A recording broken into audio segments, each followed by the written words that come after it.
자, 우리가 어떻게 구원에 이를 거라고 하는 확신을 가질 수 있는가?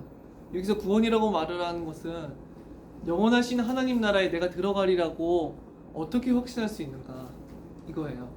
우리가 내가 저 천국에 들어간다고 하는 확신이 있다라고 한다면은 이 세상보다 훨씬 더 아름답고 이 세상에 있는 죄악된 세상이 아니라 오직 사랑과 의와 공의와 정의와 화평의 나라, 오직 그리스도 예수 안에 있는 영원한 사랑과 무한하신 그의 아름다우심만을 맞이하며 완전한 만족 가운데서 거할 수 있는 나라. 그 나라에는 어떠한 고통도 없고 슬픔도 없으며 우리들의 영혼에 가장 순결하고 정결한 하나님의 영원하신 사랑과 평화만이 가득한 그곳이죠.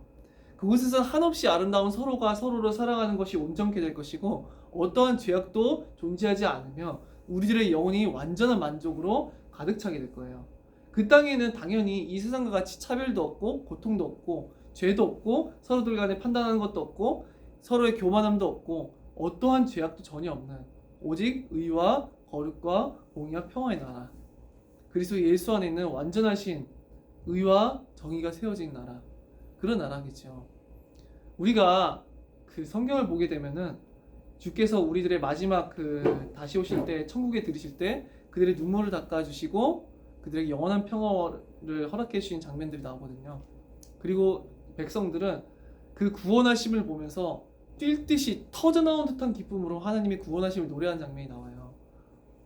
우리가 만일 영원한 하나님 나라에 대한 확신이 없다라고 한다면은 우리는 이 세상 가운데 살아가면서 소망이 없는 자가 될 거예요. 왜 그러냐니까 우리가 아무리 주님을 믿고 살아갔다 하더라도 내게 저 끝에 내 인생길 끝에 완전한 만족, 완전하신 주 예수 그리스도의 영원한 복과 은혜가 없다고 그게 흔들린다고 한다면은 그 확신이 없으면은 우리들은 자꾸만 이 세상을 살아가면서 많은 문제들을 이길 수도 없고 고난 가운데서도 이길 수도 없고 더군다나 시대마다 그리스도 예수 안에서 그를 믿음으로 인하여서 박해를 받았던 시기에는 더욱더 그들의 소망이 없었을 거예요. 마지막에 아무리 고난을 당한다 할지라도 아무리 핍박과 박해를 당했다 할지라도 그리스도 예수 안에 있는 영광스러운 그 구원이 내 길 끝에 있다고 굳게 보장된 사람들은 그래도 인내하며 두려움 없이 싸우며 믿음을 지키고 선한 싸움을 싸워서 마침내 예수 그리스도께 나아갔었겠지만 그 확실한 그리스도 예수 안에 있는 영원한 주님의 나라가 나에게 보장된 것인지에 대한 확신이 없다라고 한다면은 어떻게 성도들이 죄를 싸워 이기고 어떻게 핍박 가운데서 승리하고 박해 가운데서 승리할 수 있었겠어요. 그래서 그것에 대해서 히브리서는 많이 얘기를 해요. 그 부분에 대해서. 이게 히브리서 11장이 믿음의 장이랑도 다 연결되는 건데 거기서 이제 구체적으로 상당히 장황하게 나오죠. 그가 주 앞에 나가는 자들은 그가 상 주실 것을 바라보고 나아가라고. 이것을 많은 부흥사들이 무슨 복 받을 것을 믿고 나아간다 그 말이 아니에요. 영원한 상 주실 이를 바라보고 나감으로 어떤 박해와 핍박과 환난 가운데서도 너희들이 승리하라 그 말이에요. 그렇다면 우리가 상 주신 이를 바라보라고 성경이 11장에서 히브리서 11장에서 얘기를 할 때 우리가 어떻게 그러면 담대하게 바라볼 수 있느냐? 그렇다면 하나님 측에서 먼저 우리에 대한 확신을 주셔야 될 거 아니에요. 내가 나의 백성을 위해서 영원한 하나님 나라를 절대로 줄 약속을 돌이키지 않으리라는 사실. 하나님이 반드시 영원한 주의 그 완전하신 평화의 사랑의 나라를 우리들에게 반드시 주신다고 하는 어떤 확신에 찬 증거를 우리들에게 보여주셔야지만 우리들도 흔들림 없이 그 나라를 소망하고 세상 가운데서 싸우고 승리하고 인내해 나갈 수 있을 거예요. 우리가 그리스도의 법을 따라 살고 하나님의 법을 따라 살고 하나님의 영광을 쫓아 살아가는데 때로는 오히려 하나님의 법에 순종하는 것 때문에 예수 그리스도를 향한 믿음 때문에 우리들이 문제를 당하고 고난을 당하고 박해를 받는데 어떻게 완전한 주님의 구원하심에 대한 확신이 없이 그 가운데서 승리해 나가며 인내해 나갈 수가 있겠어요? 그럴 수가 없어요. 소망이 없는데 내 인생길 끝에 완전한 소망이 있다고 친다면은 비록 내가 이 육신 가운데서 하나님의 법을 행함으로 내가 고난을 당한다 할지라도 싸울 수 있을 거예요. 왜냐? 미래에 있을 소망이 있으니까. 하지만 소망이 없다라고 한다면은 우리들은 지치고 인내할 수 없고 나가 떨어질 거예요 어느 순간. 그래서 이 히브리서는 하나님이 우리의 영원한 구원에 대해서 맹세로서 보증하셨다는 거 하는 것에 대해서 장황하게 설명하고 있어요. 그리고 이 맹세를 어떻게 세우셨냐니까 단지 입술의 맹세만이 아니라 하나님의 아들 예수 그리스도의 피로 인하여서 돌이킬 수 없고 변경할 수 없는 비가역적인, 굳이 어려운 말 쓰자면은 다시는 되돌릴 수 없는 비가역적인 맹세를 하나님께서는 예수 그리스도의 피로 말미암아 세우셨어요. 그리고 그 하나님의 맹세는 결단코 그 예수 그리스도에게 속하 있는 자들에게 어떤 경우에도 반드시 구원에 이르게 하겠다는 하나님의 맹세의 보증이었어요. 우리는 오늘 이 부분에 대해서 차근차근히 나눠보려고 해요. 자, 우리가 유업이라고 하는 단어가 있는데, 유업, 우리 지금 히브리서 9장 15절에서 기업이라고 하는 단어가 나오는데 정말 아쉬운 번역이에요. 진짜 제가 되게 아쉬운 번역 중에 하나인데, 기업이 아니라 유업이라고 해야지만 더 번역이 좋아요. 원래 원어는 유업이에요. 유업, 유산 혹은 유업이에요. 유산이나 유업이나 비슷한 말이죠. 유업 혹은 유산이라고 하는 단어를 이걸 기업이라고 하는 단어로 바꿔버리면은, 물론 기업도 대대손손 전해져 날아가는 어떤 재산이라든지 이런 뜻이 있지만, 유산, 유업이 그냥 원래 그 언어의 가장 맞은 inheritance, 영어로 하자면 inheritance인데 유업, 유산이에요 이거는. 근데 그 의미가 명확히 드러나지 않는 게 한국 성경인 것 같은데 좀 아쉬워요. 유산 혹은 유업이라고 할 때 이것은 무엇이냐니까, 이스라엘 자손들에게 이것은 이해하기가 매우 쉬웠어요. 이스라엘 자손들이 시내산에서 언약을 맺고 가나안 땅에 들어갔었을 때 그 가나안 땅은 12지파별로 분배가 돼요. 12지파에게 분배가 되고, 그리고 각 12지파 가운데서는 그 땅을 각자가 소유하게 되고, 그 땅에 대한 소유는 계속해서 계보를 따라서 후손들에게 전달이 됐어요. 그러면은 그걸 가리켜서 이제 성경에서 유업이라고 하는 거예요. 혹은 우리나라 성경은 주로 기업이라고 번역되어 있는데 유업이라고 하는 게 제가 볼 때 더 좋을 것 같아요. 물론 기업도 대대손손 전해져 날아가는 그런 뜻이 있더라고요. 국어사전 찾아보니까. 근데 유업이라고 하는 게 확 와닿거든요. 그리고 영어로도 인헤리턴스를 누가 기업이라고 번역해요? 다 유업이라고 하지, 유산이라든지 번역을. 그래서 이거를 이스라엘 자손들은 부모가 죽고 나면은 그 자기 가나안 땅의 소유를 부모로부터 물려받았어요. 즉 유업으로 가나안에 있는 땅을 얻은 거예요. 유업으로 얻은 거예요.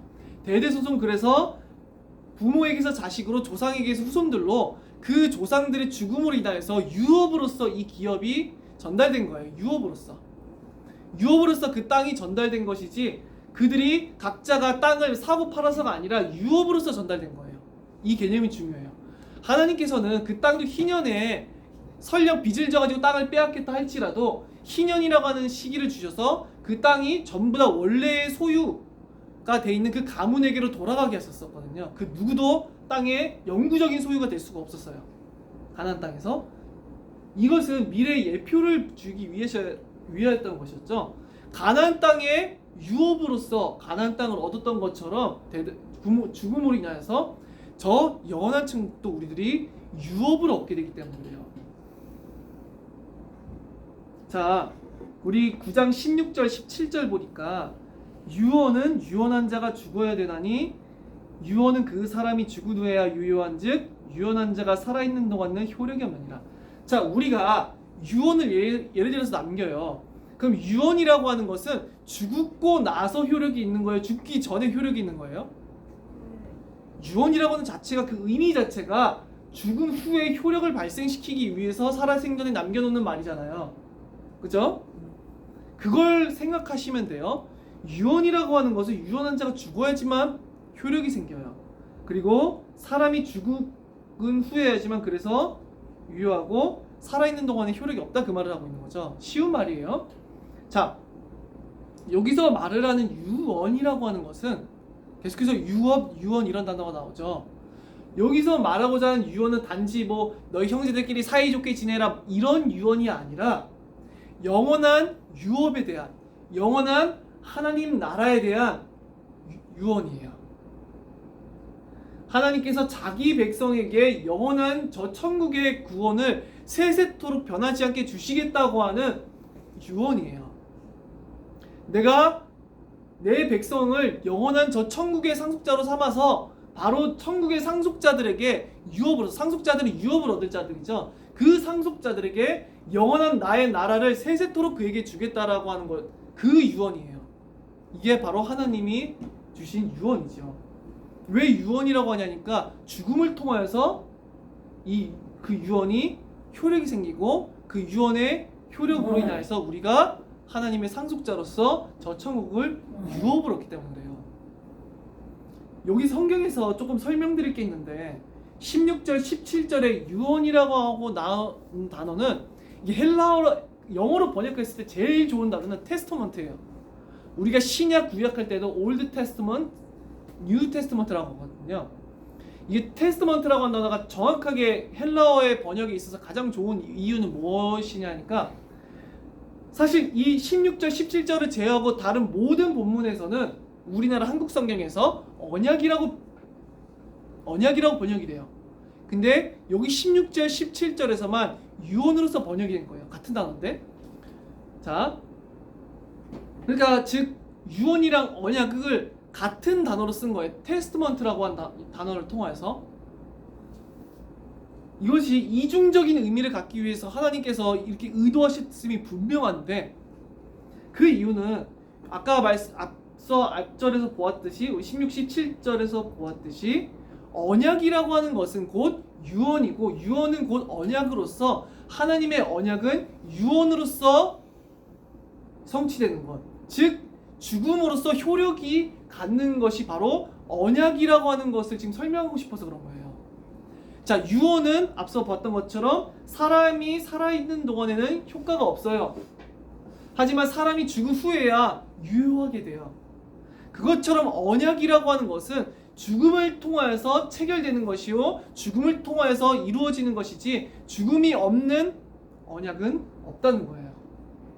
그래서 언약은 곧 유언, 죽음으로써 효력이 발생하는 유언이라고 지금 이 히브리서 기자는 얘기하고 있는 거고, 그래서 언약과 유언의 그 이중적인 의미를 모두 포함한 단어를 지금 사용하고 있는 거예요. 앞서 유언, 유언을 그래서 연달아 사용하고 있는 거죠. 그리고 알아야 될 사실인데 레위기 17장 14절에 보면은 모든 생물은 그 피가 생명과 일체라. 이건 많은 성경 구약에서 나오지만 모든 생명은 피와 일체라. 즉 피와 생명이 분리되는 걸까요? 분리되지 않는 걸까요? 분리되지 않아요. 곧 그 생명의 피는 그 생명 자체예요. 그래서 생명 자체이기 때문에 피를 흘린다는 것은 곧 창세기 9장 6절에 보니까 다른 사람의 피를 흘리면 그 사람의 피도 흘릴 것이니라고 얘기하고 있어요. 피를 흘렸으면은 곧 다른 사람의 피도 흘리는 거예요. 노래방 소리가 계속 들리네. 자, 아니 괜찮아요. 앉아 계세요. 자, 그래서 피를 흘리면 그 사람의 피도 흘릴 것이라 라고 얘기하는 거죠. 피를 흘린다는 말은 즉 뭐예요? 그 사람의 피를 흘리면, 다른 사람의 피를 흘리면은 그 피를 흘리게 한 사람의 피도 흘릴 거래요. 즉 피를 흘리게 한다는 말은 뭐예요? 생명을 빼앗는다는 거예요. 그 의미죠. 그래서 피는 곧 생명이고, 성경에서 피를 흘린다는 말은 생명을 빼앗는다는 의미예요. 그 개념을 먼저 이해하고 이제 설명드리면 좋겠어요. 이거 구약 성경에서 명확히 설명되는 것이고 이 배경화에서 지금 히브리서는 작성되고 있기 때문에 18절부터 20절에 보면은 이러므로 첫 언약도 피 없이 세운 것이 아니니, 즉 이러므로, 왜 이러므로가 나와요? 앞서서 유언한 자가 죽어야 유효하다고 분명히 있어요. 그런 것처럼 지금 옛 언약, 그것도 피 없이는 세운 것이 아니니, 즉 생명을 빼앗는 것. 유언이라고 하는 것은 곧 언약이랑 같은 단어라고 했었죠. 즉 유언으로서 언약은 생명을 빼앗는 것, 즉 피를 흘리게 하는 것이 없이는 세워지지 아니했다는 거예요. 이러므로 첫 언약도 신에서 언약이죠. 피 없이 세운 것이 아니니 모세가 율법대로 모든 계명을 온 백성에게 말한 후에 송아지와 염소의 피와 및 물과 붉은 양털과 우슬초를 취하여 그 두루마리와 온 백성에게 뿌리며 이르되 이는 하나님이 너희에게 명하신 언약의 피라 하고. 자, 이것이 출애굽기 23장을 보면은 피를 절반은 하나님의 제단에다가 쏟고 절반은 온 백성에게 뿌려요. 그럼으로써 언약이 체결되죠. 자, 이 언약은 계약을 체결하는 거예요. 어떻게 쉬운 말로 표현하자면은 계약을 체결하자는 건데, 이 계약을 체결한다고 해서 어떤 조약이 들어가요. 그래서 이 언약에는 여호와께서는 이스라엘 백성들의, 이스라엘 자손들의 하나님이 되셔서 그들을 보호하시고 그들을 인도하시고 그들에게 복을 주시고 그러한 맹세가 들어가고, 이스라엘 자손들은 하나님의 모든 율법에 우리가 순종하겠노라 맹세로서 했었죠. 그렇게 이 피로 맺어진 이 언약은 함부로 깨뜨릴 수 있는 걸까요, 없는 걸까요? 언약이란 말 자체가, 다른 말로 하자면은 성경에서는 이 언약이 그래서 때로는 맹세로 드러나요. 왜냐, 이 언약한 바는 맹세의 어떤 조약이 돼서 서로 맹세한 거예요. 여호와는 영원토록 너희들의 신이고 이스라엘 자손은 영원토록 여호와의 백성이다. 따라서 이스라엘 자손들은 맹세하기를 우리가 하나님의 모든 율법을 지키겠나이다 라고 맹세한 거예요. 그리고 너희들이 다른 신들을 섬기지 아니하고 내 율법에 순종할 때 내가 너희들에게 복을 주겠다라고, 너희들을 보호할 거라고 맹세한 것이죠. 그래서 이 언약은 곧 맹세였었고, 하나님의 어떠한 조항들에 대해서 확실한 맹세의 계약을 맺은 거였어요. 자, 그 다음에 그래서 이것을 언약이 이 피로 뿌리는 예식으로 인해서 맺어졌기에 이 피를 언약의 피라고 말하고 있었지요. 자, 하나님께서는 창세전에 베드로전서 1장 2절에 보니까 곧 하나님의 미리 하심을 따라 성령이 거룩하게 하심으로 순종하고 예수 그리스도의 피 뿌림을 얻기 위해 택하심을 받은 자들이라고 얘기하고 있어요. 하나님 아버지의 미리 하심을 따라서 예수 그리스도의 피 뿌림을 얻기 위하여 택하심을 받은 자들. 이 의미는 무엇이냐니까, 하나님께서 창세전에 자기 백성을 택하시고 그들을 구원할 것을 작정하시고 그들에게 예수 그리스도의 피 뿌림, 즉 예수 그리스도의 생명을 내어주시는 것으로 인하여서 그들을 구원하실 계획을 창세전에 이미 세우셨다고 하는 거죠. 그래서 아들께서는 자기의 피로 인하여서, 피를 뿌림으로 자기의 생명을 내어주심으로 인하여서 자기 백성을 구원하실 것을 창세전에 약속하셨었고, 맹세로 그것을 아버지 앞에 약속드린 거였어요.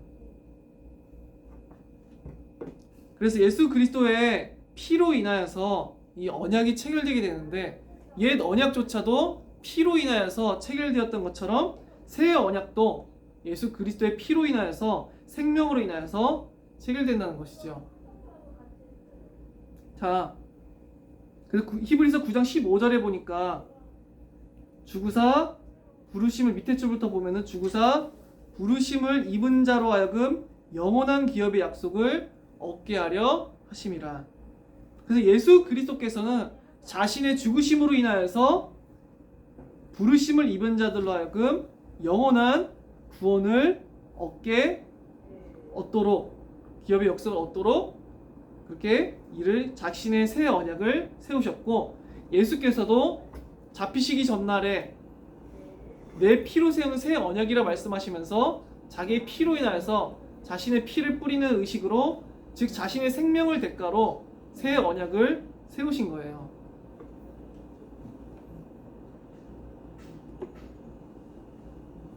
자, 그래서 하나님께서 이 언약을 할 때 이 맹세인데, 이 피 흘림, 예수 그리스도의 피 흘림으로 인하여서, 즉 예수 그리스도의, 이것은 생명이죠. 예수 그리스도께서 자기의 생명을 내어주신 것, 자기의 생명을 담보로써 하나님 앞에 자기 백성의 구원에 대한 확고한 맹세를 이루신 것이죠. 그러니까 이것은 돌이킬 수 없는 것이었었고, 왜 그러냐? 이 생명을 내어준 죽음이라고 하는 것은, 죽음은 곧 유언으로서 유언은 살아있을 땐 효력이 없지만 유언은 죽은 자가 죽음으로 인하여서 이 유언은 성취가 되고 죽음으로써 이 유언은 효력을 발생시키기 때문에, 그래서 예수 그리스도 안에서 그로 인하여서 자기 백성들을 구원하시겠다라고 하는 하나님의 이 언약은 유언으로서 예수 그리스도의 죽으심으로써 이 언약은 체결된 거예요. 그래서 하나님의 자기 백성에 대한 구원이라고 하는 것은 돌이킬 수 없는, 되돌릴 수 없는, 변경할 수 없는 맹세로서 되어졌다는 것이죠. 자, 하나님께서 다시 설명드리자면은 예수 그리스도께서 피 흘리심으로 인하여서 피 흘리셨다는 말은 곧 그가 자기의 생명을 내어 주셨다고 하는 의미이고, 이 예수 그리스도의 생명을 담보로 맺어진 언약은 유언, 언약은 곧 유언으로서 이 유언은 유언을 한 자가 죽어야지만 효력을 발생한다고 말씀드렸어요. 즉 예수 그리스도의 언약, 즉 새 언약은 예수 그리스도의 죽음을 통하여서 체결된 유언으로서 이것은 그리스도의 죽음으로서만 효력을 발생하게 되었고, 예수 그리스도의 죽음으로써 우리의 구원은 하나님 앞에 맹세로서 보장되었다는 거예요. 그렇기에 죽음은 죽은 자, 죽기 전에는 유언을 변경할 수 있어요, 없어요? 없어요. 있죠. 일단 죽기 전에야 뭐 얼마든지 유언을 변경할 수 있어요. 하지만 죽은 이후에는 그 유언을 변경할 수 없는 것처럼 예수 그리스도가 죽음으로써 확증하신 새 언약, 예수가 죽으심으로써 확증하신 이 새 유언, 이 유언은 그 누구도 변경할 수 없고 그 누구도 깨뜨릴 수 없고 그 누구도 되돌릴 수가 없어요. 비가역적인 거예요. 아무도 이것을 손상시킬 수 없어요. 하나님께서는 자기 백성에 대한 그 구원을 확고히 하시고자 맹세로서 자기 아들의 피로서 유언으로서 생명을 담보로서, 아들의 생명을 담보로서, 피를 담보로서 그들에게 그리스도 예수 안에 있는 영원한 구원을 맹세로서 보증하신 거예요.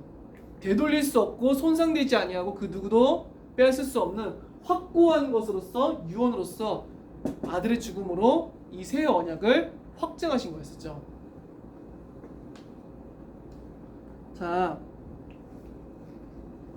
그래서 저 천국의 유업은 그리스도 예수 안에 있는 자들에게 그 누구도 빼앗을 수 없고 돌이킬 수 없는 하나님의 약속이 되는 거예요. 이것은 유언이기 때문에, 죽음으로써 체결된 것이기 때문에. 그래서 앞서 옛 언약도, 구약에서 맺었었던 시내산의 첫 언약도 피 없이는 맺지 않았다고. 피로 맺었었죠, 구약도.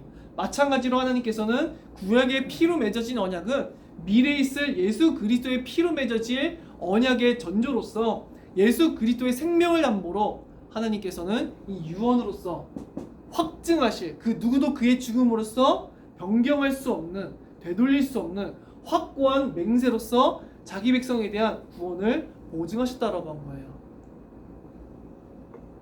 우리 히브리서 6장에 가보면은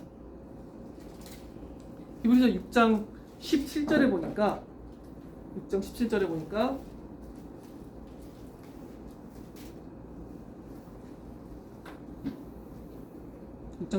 보면은 하나님은 약속을 기업으로 받는 자들에게 그 뜻이 변하지 아니함을 충분히 나타내시려고 그 일을 맹세로 보증하셨나니.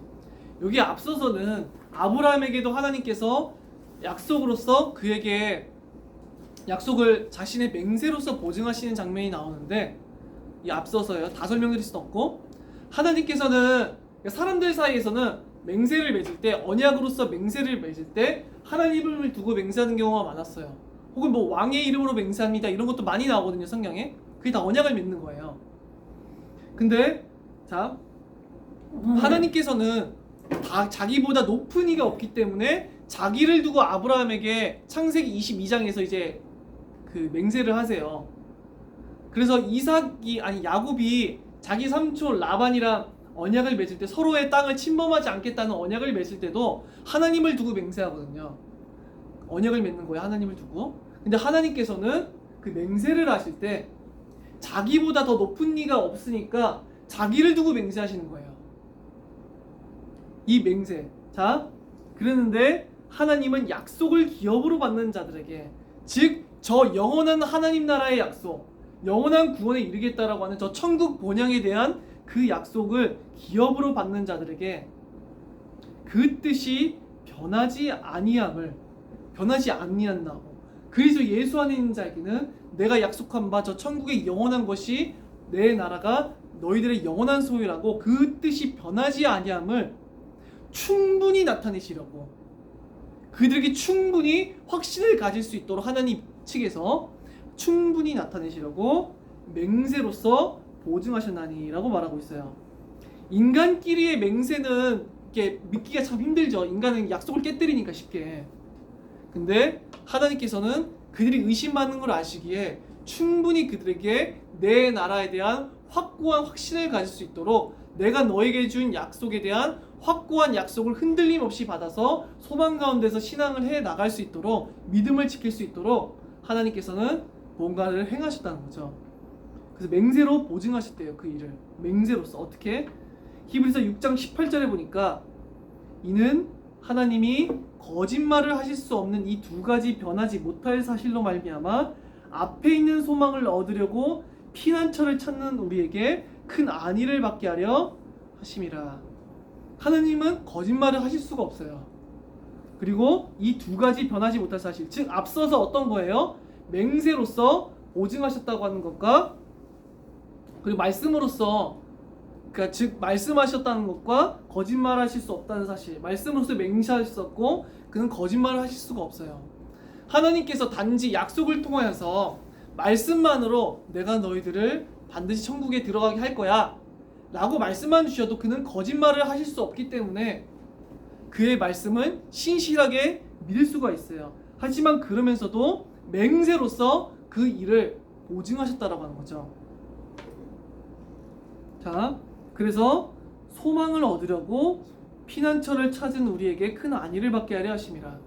그래서 피난처를 찾는 우리들, 그리스도 예수 안에서 영원한 구원의 피난처를 찾는 우리들이, 이 성도들이 지금 큰 핍박과 박해와 환난을 당하고 있음에도 불구하고 그리스도 예수로 인하여서 수없이 많은 문제와 고통 가운데 있음에도 불구하고 그들이 소망을 얻고 피난처로 인하여서 큰 안위를 얻을 수 있었던 이유는 하나님께서 거짓말하실 수 없는 그것과 하나님께서 맹세로서 자신의 천국에 대해서 보증하셨기, 천국을 보장하셨기 때문이었었죠.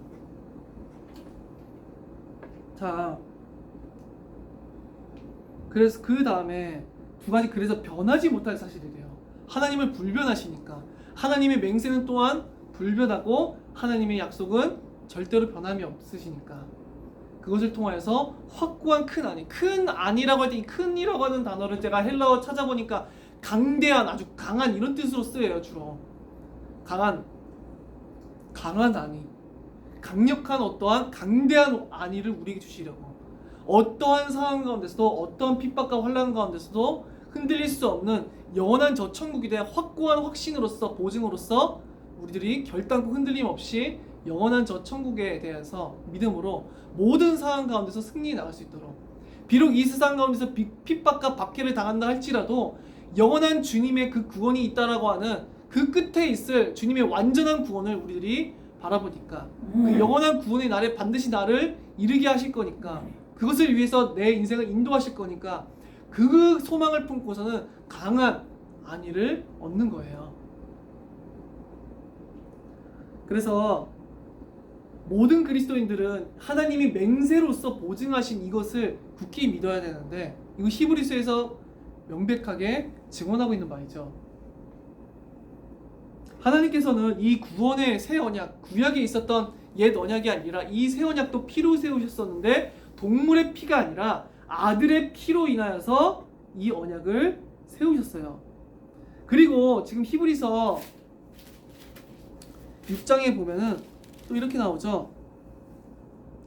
16절에 보면, 히브리서 6장 16절에 보면은 사람들은 자기보다 더 큰 자를 가리켜 맹세하나니 맹세는 그들이 다투는 모든 일에 뭐예요? 최후 확정. 이 맹세는 최후 확정이에요. 즉 이 맺은 언약, 이것을 누군가 변경할 수 있다 없다? 없어요. 그들이 맺은 그 계약의 내용에 대해서 그 누구도 변경할 수 없고 되돌릴 수 없고 취소할 수 없는 그것이 최후 확정을 짓는 것이 바로 맹세예요. 인간의 맹세 정도도 우리가 의심할 만하겠지만 하나님께서는 맹세로서 이것을 보장하셨는데 어떻게? 자기 아들의 피로써. 이 피로써 자기 아들의 피 곧 그의 생명을 담보로 그의 피를 담보로 자신의 언약 즉 유언 언약 유언 같은 단어라고 했었죠. 유언을 성취하사 그 누구도 되돌릴 수 없고 그 누구도 변경할 수 없는 최후 확정적으로 그리스도 예수 안에 속한 자들에게 대한 영원한 천국의 기업을 확정하신 거예요.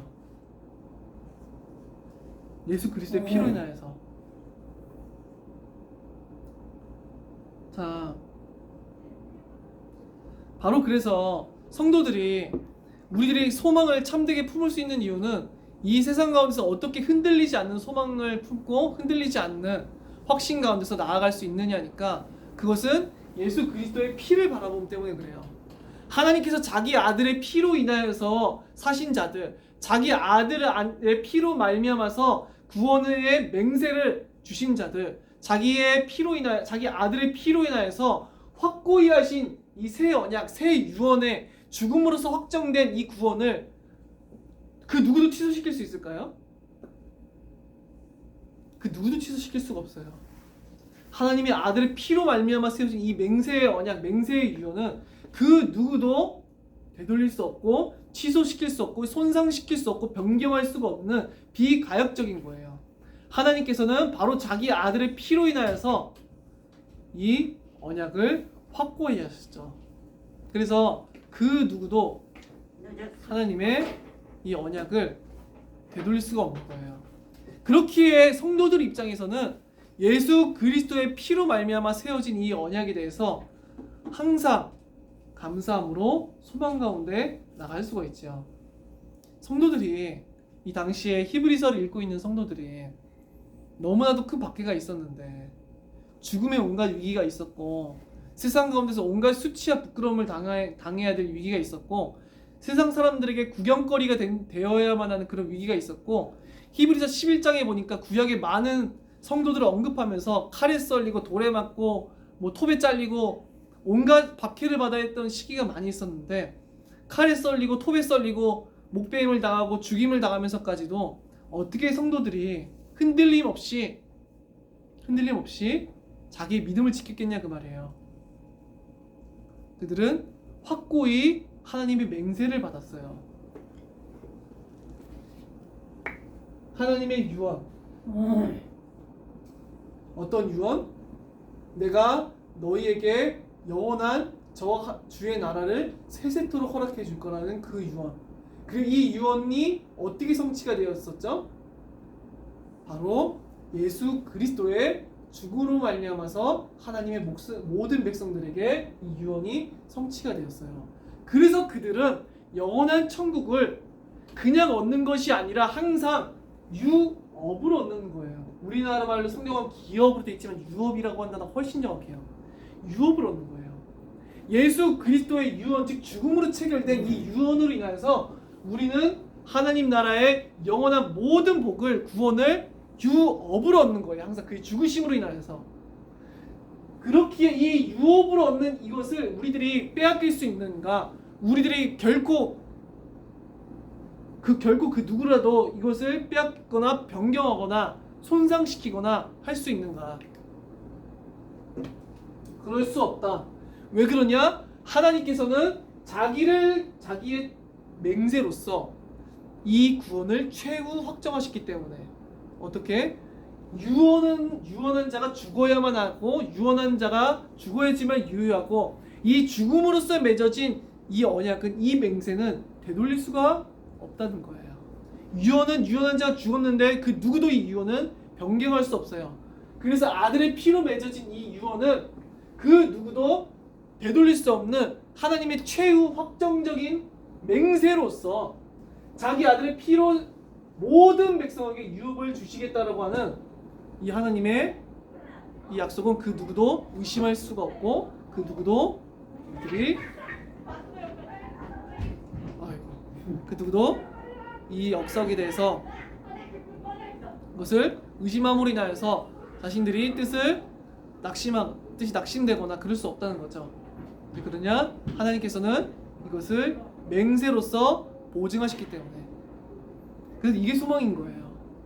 세상 가운데서 비록 고난을 당하고 세상 가운데서 많은 일이 있고 그리스도 예수 안에서 많은 고통을 당한다 할지라도 하나님이 맹세로서 유언으로서 성취하신 이 언약, 영원한 유업을 그들에게 그리스도의 피로 말미암는 이 유업을 주시겠다는 것.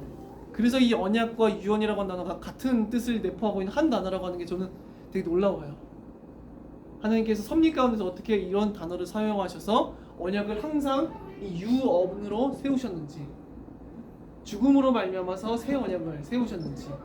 그래서 예수 그리스도께서는 내 피로 세우는 새 언약이니 라고 말씀하시죠. 즉 뭐예요? 내 피로 인하여 세우는 언약이라고 하는 것은 내 생명을 담보로 세우는 언약이니. 근데 하물며 예수 그리스도의 이 생명을 대가로 맺어진 이 언약을, 그래서 하나님의 피로, 아들의 피로 말미암아 하나님의 이 맹세 언약을 누가 깨뜨릴 수가 있겠어요? 그래서 이것으로 인하여서 강권하는 거예요. 믿음에서 떠나지 말라고. 예수 그리스도를 향한 이 소망을, 참된 믿음을 어떠한 핍박과 환난과 고통과 문제가 온다 할지라도 우리 주 예수 그리스도와 된 영원한 구원 때문에 너희들의 경주를 멈추지 말고, 너희들의 인내의 싸움을 멈추지 말고, 너희들의 소망을 붙들어서 끝까지 승리해 나가고 끝까지 믿음을 지키라고, 선한 싸움을 싸우라고 지금 히브리서 기자는 명령하고 있는 거예요. 이것이 지금 히브리서의 주제예요. 맹세로 보증하신 구원, 그리스도의 피를 내가 진실로 믿는 자다. 흔들림 없이 우리들은 소망 가운데 살아가야만 해요. 그게 성도들의 삶이에요. 이것은 어떤 율법 폐기론자들이 말을 하는 것처럼 그냥 막연하게 너 예수께서 구원의 확신을 가져, 너 그러니까 예수 믿었고 구원의 확신을 갖고 뭐 너는 구원받은 자, 이게 인위적인 확신을 가지란 말이 결단코 아니에요. 하나님의 맹세로서 보증된 이 언약으로 인하여서 이것은 참된 성도들에게, 그리스도께로 돌이키고 있는 성도들에게 영원히 변할 수 없는 이 세상 가운데서의 영원한, 항상 우리에게 구원의 소망이 되는 것이죠.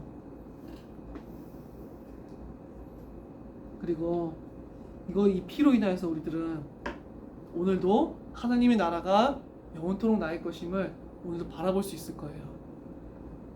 성경에 기록된 하나님의 모든 은혜로우신 말씀들이 전부 나의 것이고 영원한 구원의 약속들이 전부 나의 것임을 조금도 추후에 의심 없이 확신할 수 있을 거예요. 왜 그러냐? 예수 그리스도의 피로 말미암아서 하나님께서는 맹세로서 이 언약을 보증하셨기 때문에 그래요. 우리 기도하고 마치도록 하겠습니다. 살아계신 하나님 아버지께 감사드립니다. 그리스도 예수의 피로 말미암아서 우리들 가운데 새 언약을 세우시고, 그리스도의 피로 인하여서 그 유언으로 인하여서 우리들에게 영원하고 빼앗길 수 없고 변하지 않을 저 영원한 천국의 유업을 얻을 약속을 주신 하나님, 우리들이 그 영원한 소망을 바라보므로 이 세상 가운데 승리해 나갈 수 있도록 은혜를 허락하여 주시옵소서.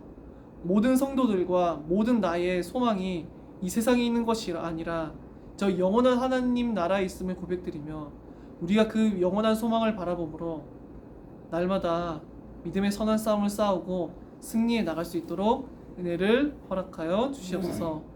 살아계신 우리 주 예수 그리스도의 이름으로 기도드립니다. 아멘.